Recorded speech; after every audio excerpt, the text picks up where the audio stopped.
Olá, queridos.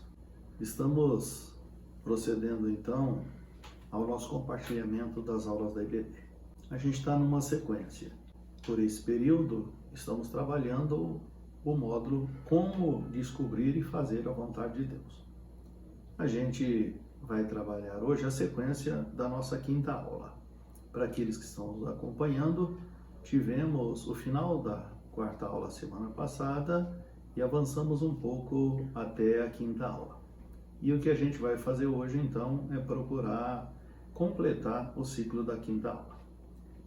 O nosso caminho, então, é em cima desse desafio, como descobrir e fazer a vontade de Deus. O que nós temos visto até agora? Fazer a vontade de Deus é algo que está estabelecido com clareza na Escritura Sagrada. Seja em termos de textos genéricos, não é? Ou mesmo textos específicos, onde a expressão vontade de Deus está configurada com muita clareza. Então, que há vontade de Deus não é algo que a gente tenha que discutir. A grande questão e o desafio para a maioria das pessoas é descobrir essa vontade de Deus e aplicá-la na sua vida.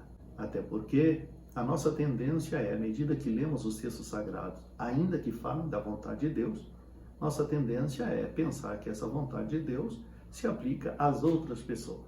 Em alguma dimensão, nós sabemos então que se aplica a todos os cristãos, mas alguns ainda lidam com esse dilema. E quanto a mim especificamente?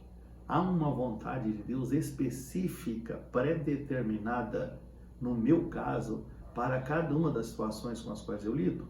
É a partir daí que nós começamos então a trabalhar, pensando em algumas questões. Primeiro, o que é a vontade de Deus, não é? E vimos que a vontade de Deus, para que a gente compreenda melhor, a gente pode distribuí-la em três aspectos: a vontade soberana, a vontade moral, aquilo em que se deve crer e o que se deve fazer, e a vontade individual, o que se aplica a cada pessoa em particular. E como vemos, esse talvez seja o maior desafio. A partir daí nós analisamos algumas questões, não é? Parece haver provas de que Deus tem uma vontade individual e no sentido particular para cada um. A razão aponta para isso. As experiências apontam para isso. A gente encontra exemplos nas Escrituras apontando para isso. E encontramos também ensinos bíblicos, textos bíblicos apontando para isso. E analisamos cada uma dessas questões. Também a gente já viu que, apesar de haverem esses elementos, como a razão, a experiência, o exemplo e ensinos bíblicos, eles não são absolutamente determinantes. Por quê? Cada um deles podem ser contestados em algumas questões, não é? Por exemplo, a questão de ensinos bíblicos.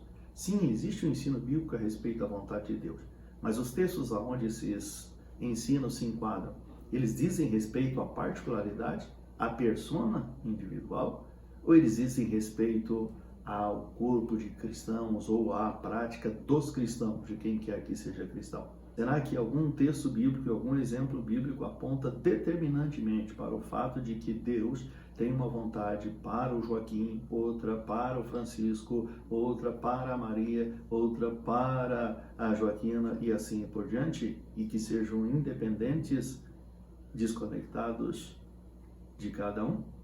E depois de fazer uma série de análises, nós percebemos que, havendo as razões, havendo as experiências, havendo os exemplos e havendo os ensinos bíblicos que configuram o entendimento de vontade de Deus, é preciso observar então como a gente pode ligar isso à nossa vida. E também, na sequência, então, observamos que há alguns caminhos pelos quais a gente pode linkar a vontade de Deus à nossa vida, observando alguns sinais, observando alguns indicativos do próprio Deus. Trabalhamos isso e vemos também, todavia, que esses indicativos por si só também não são absolutamente determinantes. E aí nos pareceu ficar diante de um dilema. É o que encerramos ou concluímos a nossa quarta aula. Se esses fatores, que de um lado provam a vontade de Deus, ou ao menos parece improvável, não são absolutamente determinantes, como a gente faz então? Entramos na nossa quinta aula, onde a gente começou a pontuar o seguinte: diante de todo esse desafio, há um caminho para se descobrir e fazer a vontade de Deus, ou em se descobrindo, fazê-la, não é?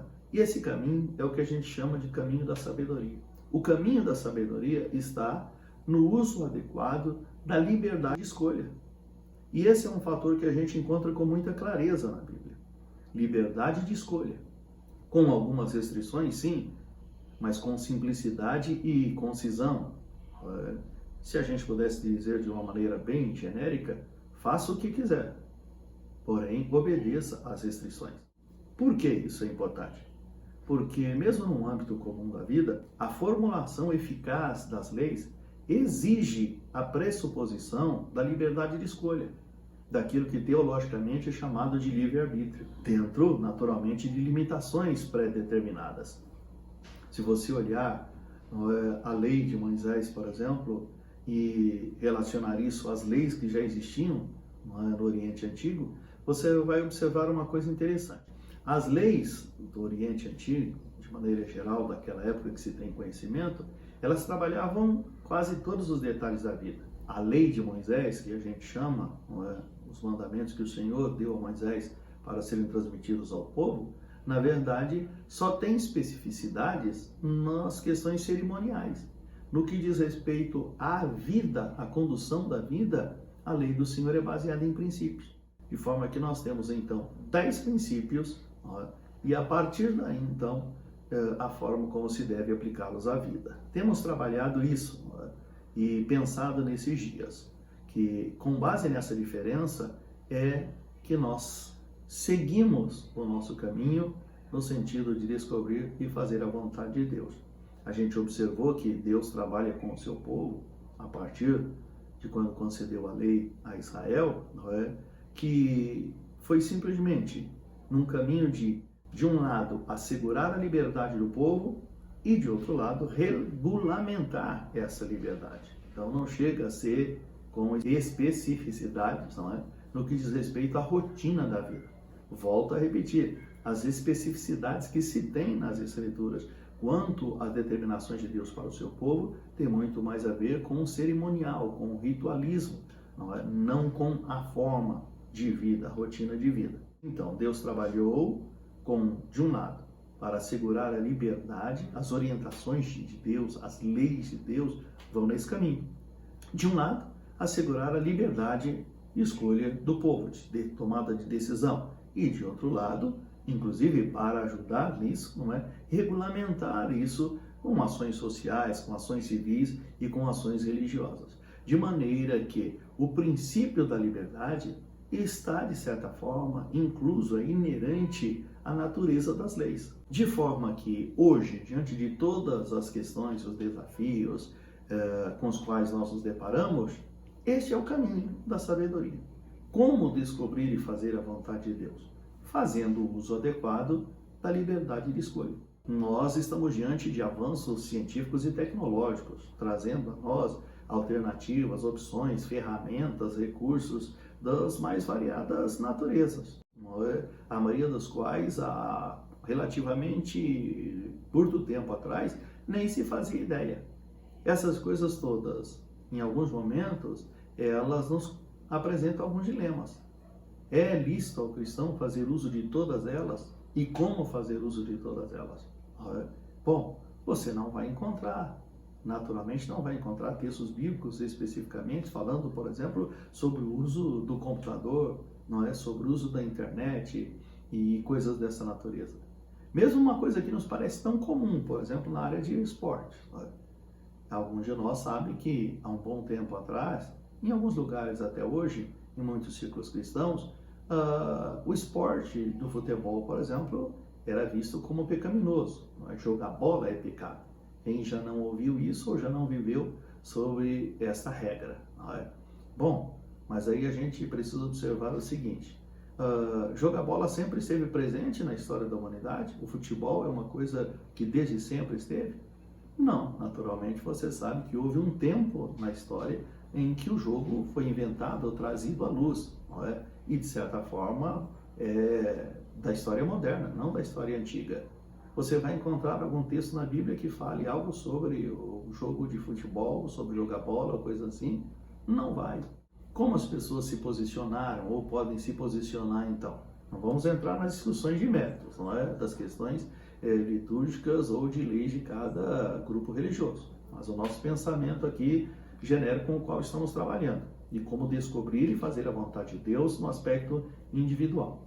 Bom, como a gente se posiciona?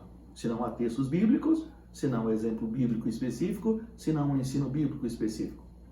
Simples, a gente toma o caminho da sabedoria, que é, de novo, fazer bom uso da nossa liberdade de escolha. É interessante eu compartilhar com você um texto do Dr. Francis, que ele diz o seguinte: minha tese é assim que, como nós não podemos obrigar os homens moralmente, senão naquilo que as Escrituras ordenam com clareza, além do que só podemos oferecer aconselhamento, de modo semelhante, qualquer coisa que o Novo Testamento não ordena com respeito à Igreja, constitui livre-arbítrio, a ser exercido sob a direção do Espírito Santo para aquele tempo e lugares específicos. Percebeu, então, o que ele está propondo de maneira genérica? A gente não precisa desenvolver uma certa obsessão quanto a isso. Basta termos em mente simplesmente esse princípio. Olha, a gente não pode obrigar as pessoas a fazer algo que a Escritura não diz com clareza que deva ser feito. No máximo, a gente pode oferecer aconselhamento, não é? Mas também, por outro lado, a gente não pode impedir as pessoas em qualquer coisa que a Escritura também não diga com clareza. Para essas questões, a gente tem que avaliar o tempo, o lugar e os demais princípios. Ele ainda continua dizendo o seguinte: parece-me claro que não se pode sustentar o oposto, isto é, que só é permitido aquilo que for especificamente ordenado. Se assim fosse, seria errado, por exemplo, a igreja usar um templo. Consequentemente, no caso mesmo de templos, não é? Seria errado adotar sinos, púlpitos, inários, instituir determinada liturgia, pôr-se em pé para cantar, etc. Se esse princípio fosse colocado em prática, dizer, duvido que alguma igreja funcionaria como nos dias de hoje. Percebe? Essas são coisas que fazem parte da nossa prática comunitária de fé, não é?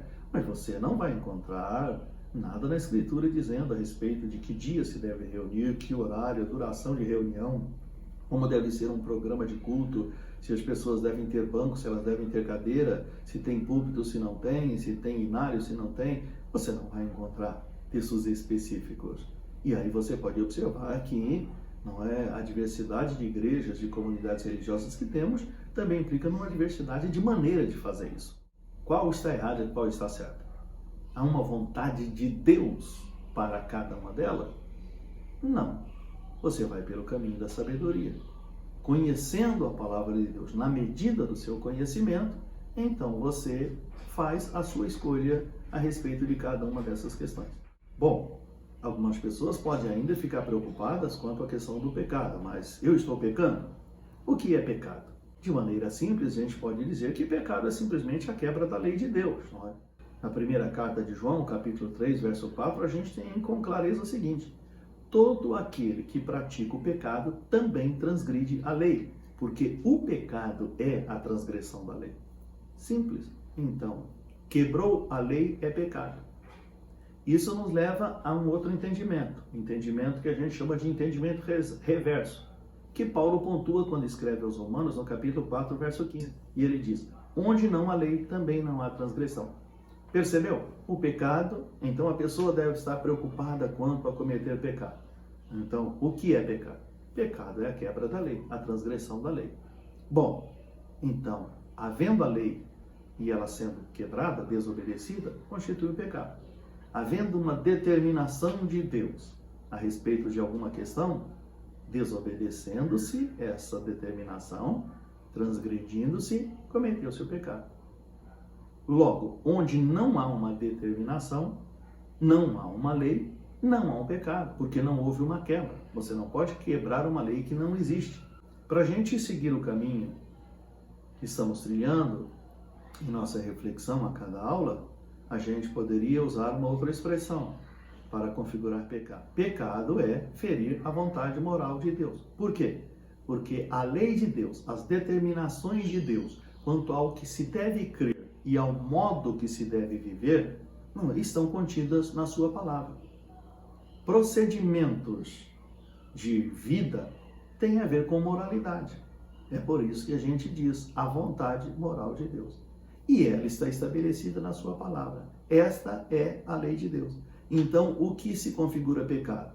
Pecado se configura pela transgressão da vontade moral de Deus, daquilo estabelecido na sua palavra. Bom, aí você continua talvez com a preocupação, tá? E se eu não consigo encontrar, então, um apoio bíblico de maneira mais direta, como eu posso tomar uma decisão? Aí você, com certeza, deve avaliar o seguinte: a decisão específica que você deva tomar não é relacionada a objetivos corretos. Quais são os seus objetivos? Você pode não ter na Escritura, então, uma orientação específica quanto àquela decisão. Aí você vai analisar quais são os seus objetivos na tomada de decisão. Esses objetivos, eles se alinham a princípios estabelecidos na Palavra de Deus? Segunda questão: essa atitude específica que você vai tomar, embora você não encontre o respaldo direto na Escritura, além de observar, analisar os seus objetivos quais são, você deve analisar se as atitudes estão corretas. A forma como você vai encaminhar essa decisão, se essa forma se alinha aos princípios já estabelecidos na Escritura. Outra coisa, você vai tomar uma decisão específica e não tem um texto direto, específico também a aquele respeito, então, avalie os princípios estabelecidos na Palavra de Deus e as possíveis limitações que a Palavra de Deus já tem estabelecido. Ou seja, trabalhe em cima de princípios e limitações já revelados. Se você analisar os objetivos sintonizados com a Palavra de Deus, os objetivos são corretos. Se você observar as atitudes sintonizadas com a Palavra de Deus, ou seja, as atitudes são corretas, você observou princípios e limitações reveladas. Se não há nada que fira esses princípios, que contradiza aquilo estabelecido na Palavra de Deus, então não há pecado. É esse caminho que nós devemos seguir em relação a todas as coisas com as quais lidamos. Algumas, por exemplo, que parece simples, mas para algumas pessoas transformam num dilema. Quanto à escolha pessoal, por exemplo, de cursos a serem feitos, principalmente cursos ou procedimentos que têm a ver com a cultura oriental, principalmente porque muitos estão carregadas impregnados de questões religiosas, não é? Bom, o que se faz? Se você tem naquilo declaradamente a idolatria configurada, ora, tem o aspecto religioso claro, você já sabe. A Bíblia diz: não terás outros deuses, não farás imagem de escultura, não se curvarás. Não é? A Bíblia é clara em relação a isso. Não poder servir a dois senhores. Bom, mas se você não está indo no viés da religiosidade, da questão espiritual, as questões são de maneira práticas e culturais, então aí você faz a sua escolha baseado no princípio ou no caminho da sabedoria. A gente pode dizer de outra forma isso. Se no princípio determinativo, naquilo que está determinado, não se viola nenhum princípio bíblico, então a decisão permanece dentro da liberdade moral. Ainda assim, alguns cristãos continuam experimentando culpa. Da onde vem essa culpa, então? Por que isso acontece? A gente quase que volta, então, no começo. Poderíamos dizer que por duas razões. Pela crença equivocada e por não perceber a vontade de Deus. Basicamente, são duas razões. O que a gente chamaria, no nosso contexto cristão, de carnalidade, essa é a razão, e outra, insensibilidade espiritual. Mesmo aqueles que declaram sobre a palavra de Deus. Porque a carnalidade, desenvolver a vida, os procedimentos com base na carne, ou seja, nos desejos, nas questões sensoriais apenas e palpáveis, bloqueiam os sinais divinos. E isso produz uma insensibilidade espiritual.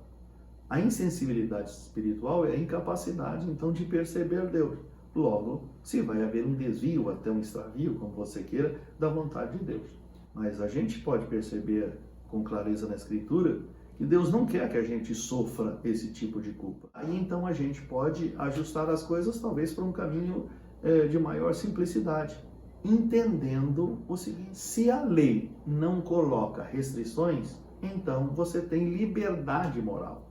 Se não há determinações específicas para aquela decisão, ou para aquele caso, então você está dentro da liberdade moral. O que é a liberdade moral? A liberdade de tomar decisões e de fazer escolha. Por quê? Não há uma lei, não há uma vontade moral, não há de Deus ali estabelecida, não há uma lei moral. Logo, você não está transgredindo a lei, então não há pecado. Se você compreender isso, então você vai caminhar de maneira mais segura. Isso produz uma compreensão, um entendimento vai trazer sempre alívio, não é? Então você vai seguir dentro do princípio da liberdade de escolha, que está dentro da vontade moral de Deus. Isso a gente tem estabelecido na Escritura. Há um número grande de textos, né, em que Deus diz, desde o começo, desde a criação, ao longo de toda a trajetória humana descrita na Bíblia, Deus está dizendo: olha, se você fizer, se você escolher, e olha, Jesus disse: se alguém quiser vir após mim, todo aquele que quiser me seguir. Percebe então que a Bíblia configura esta liberdade de escolha? E isso é algo que Deus estabeleceu. Então nós dizemos que a vontade moral de Deus é a liberdade de escolha. Que cada um possa fazer uso e, consequentemente, faça da liberdade que tem de escolher e de tomar decisões. Todavia, Mateus capítulo 4, do verso 1 a 10, a gente não vai ler agora, mas você pode ler com clareza, está alinhada, aquilo que a gente encontra em Apocalipse capítulo 12, verso 10, que se transforma então na dificuldade para muitos irmãos, a ação maligna. Apocalipse diz que Satanás é o acusador dos nossos irmãos. Satanás sabe que a culpa é uma grande incapacitadora. E a falsa culpa é ainda mais complicada, ainda mais aterradora.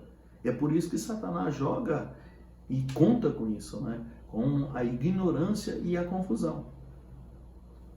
Com o desconhecimento e a confusão de entendimento, ele acaba conseguindo frustrar o crente e enfraquecendo-se, ou enfraquecendo esse cristão na sua batalha, na sua guerra espiritual.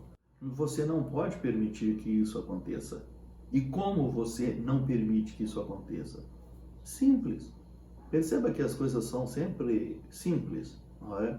É só a gente aplicar na nossa vida o que Paulo escreve na sua segunda carta a Timóteo, capítulo 3, verso 16. Toda escritura divinamente inspirada é útil para ensinar, para repreender, para admoestar, para conduzir, preparar todo homem para toda boa obra. Lembra desse texto? Dá uma olhada nele. Então é simples. Para a gente evitar a acusação maligna, o cristão deve basear-se na Bíblia. Aí você vai dizer: mas é o que eu estou tentando fazer. Eu quero descobrir a vontade de Deus para fazê-la. E não encontro textos bíblicos a respeito de algumas coisas na minha vida. Talvez para alguns possa parecer algo até que se possa rir, mas para muitos é um dilema. Olha, que roupa eu devo vestir? Que comida eu devo comer? Para que lado eu vou hoje? Coisas assim, da decisão do dia a dia.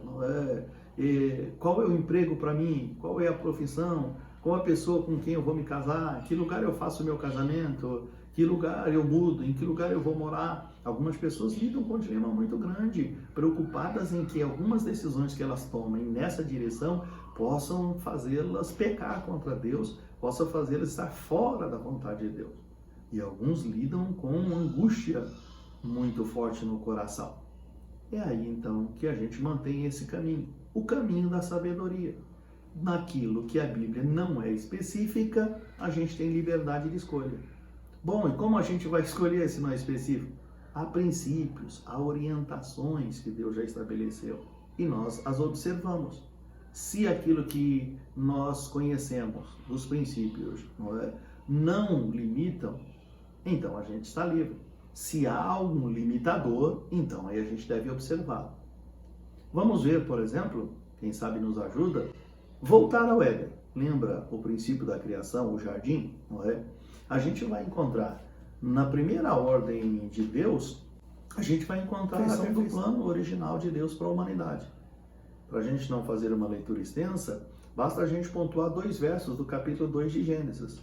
Gênesis capítulo 2, versos 16 e 17, diz o seguinte: e lhe deu esta ordem, ou seja, após haver criado o homem, colocado no jardim, e lhe deu esta ordem: de toda árvore do jardim comerás livremente, mas da árvore do conhecimento do bem e do mal não comerás, porque no dia em que dela comeres, certamente morrerás. Pronto. Você percebeu o que está acontecendo? Veja, Deus criou o homem à sua imagem e semelhança. O capítulo 1 de Gênesis, o verso 26 e 27 diz isso. Nós façamos o homem, façamos a nossa imagem e semelhança. E Deus criou o homem à sua imagem e semelhança. A partir daí, você percebe que só o homem aqui como ser humano, só o ser humano apresenta características como intelecto, vontade e emoções. O conjunto delas e que se interagem entre si, se interrelacionam. Então, isso vai nos conduzir ao entendimento de que, tendo essas características, obviamente se tem uma responsabilidade. Você pode se valer dessas características como ferramentas da sua vida, você faz uso delas. Logo, então, você tem responsabilidade naquilo que você faz e como você faz. Aí, então, a gente, à luz dessas características, dessa forma de Deus haver criado o homem, a sua imagem e semelhança, com essas características, não é? Com intelecto, com plenitude de intelecto, de raciocínio, enfim, de emoções e de vontade, da conjugação dessas partes, a gente chega ao seguinte entendimento. Se o homem decidisse, desde o começo, colocado ali no jardim, tivesse tomado decisão a cada dia, se o homem decidisse simplesmente por instinto, não seria nada diferente dos animais. Os animais agem por instinto. Seja como for, sempre está baseado no instinto. É comum para todos os indivíduos daquele grupo animal. Um animal age por instinto. Se o homem decidisse por instinto, não seria diferente dos animais. Mas Deus não criou o homem como os animais. Deus criou o homem diferente dos animais. Aos animais, Deus não criou conforme a sua imagem e semelhança. Só o ser humano. Outra questão, se o homem dependesse da ordem direta do Criador para toda e qualquer escolha, o homem não seria outra coisa, o ser humano, a não ser marionete. Lembra que Deus orientou Adão, na verdade, deu a ele uma missão de dar nome a cada animal. Deus deu a Adão a liberdade de fazer isso, de nomear os animais. Percebe? E Adão não teve que voltar e dizer, e esse animal, qual a vontade do Senhor para esse animal? Não. Estava dentro da liberdade, o nome que ele desse, a Escritura diz, e como o homem o chamou, assim foi. Por quê? Por conta dessas características que foram inseridas no homem a partir da criação dele como imagem e semelhança de Deus. É esse o caminho da sabedoria, fazer uso da liberdade de escolha. De maneira que a gente pode dizer, segundo o plano de Deus, quem detém a sua imagem e semelhança é capaz de tomar decisões da mesma maneira, guardadas as devidas proporções, naturalmente, não é? De que maneira? Da maneira como Deus. Deus toma decisão dentro de seu escopo de liberdade, da sua natureza de ser. Logo, continuamos insistindo então na questão para ajudar nosso entendimento. Como a pessoa deve decidir? Dentro dos limites que descrevem o próprio caráter de Deus. Porque está o ser humano formado, criado à imagem e semelhança de Deus. Então o homem deve analisar, deve avaliar, deve julgar e então livremente escolher. A partir da análise, da avaliação e do julgamento que fez da questão, da situação, da experiência, então aí se faz a decisão, aí se toma a decisão. Observe você, ainda voltando ou nos mantendo no Éden, que Deus dá a liberdade, Deus disse com toda a clareza ao homem, deu essa ordem, deu o mandamento, a direção específica. De toda árvore do jardim comerás livremente. Todavia, Deus estabeleceu um limite. Você percebe que Deus colocou um fator restritivo.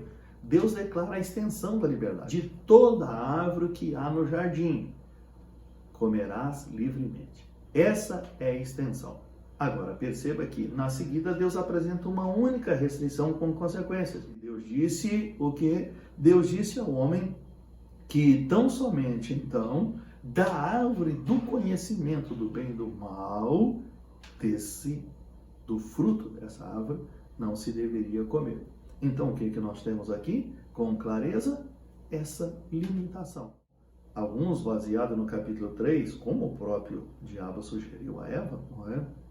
Pode entender que Deus estava sendo cruel, Deus estava sendo tirano, Deus estava sendo um ditador. Mas veja bem, não é por esse caminho. Analise com mais cuidado o texto. Quando Deus estabelece um fator limitador, Deus está simplesmente manifestando a sua graça. Porque a gente já sabe o resultado disso. Esse é o mesmo caminho, esse é o mesmo princípio, essa é a mesma forma com a qual a gente lida com todas as outras questões em relação a decisões e escolhas que a gente deva fazer. Por exemplo, quando você encontra o texto na primeira carta de Paulo aos Coríntios, capítulo 10, no verso 27, 28 e 29, você tem a seguinte escritura. Dê uma olhada. Se, portanto, algum descrente vos convidar para uma refeição e quiser dizer, comei de tudo que vos for servido, sem nada questionar por motivo de consciência. Mas se alguém vos prevenir, isso foi oferecido em sacrifício, nesse caso, não comais, por causa daquele que vos avisou e por motivo de consciência. Não me refiro à vossa própria consciência, mas à consciência da outra pessoa. Pois, porque a minha liberdade deve ser julgada pela consciência dos outros. Percebeu o que temos aqui? O que fazer se o cristão for convidado a comer com não cristãos? Aqui está então a palavra com clareza do apóstolo Paulo. Considere esse texto. Percebe que é liberdade? Ao mesmo tempo que ele pontua as questões de idolatria, de consagração a ídolos configuradas nas alimentações dos pagãos à sua volta nos cristãos daquele tempo, por outro lado, ele coloca toda a questão na dimensão da liberdade de cada irmão. É como se ele estivesse dizendo, olha, você conhece o princípio de Deus estabelecido a respeito de ídolos e de coisas consagradas a ele. Então, tirando essa parte que você já analisou, que você já avaliou, que você já julgou, que outros parâmetros mais você vai observar? Se esses já foram descartados, para ajudar a sua decisão, então avalie a questão da conveniência espiritual. Você está fazendo uso da sua liberdade de escolha. Pense um pouco nisso. Reflita. Vamos parar por aqui hoje, para dar tempo de você pensar, refletir, avaliar, não é? Em oração, permitir ao Espírito de Deus que confirme o entendimento no seu coração. Na próxima aula, a gente avança um pouquinho mais. Não perca, porém, de vista que o caminho da sabedoria está no uso adequado do princípio da liberdade de escolha. Deus os abençoe. Até a próxima.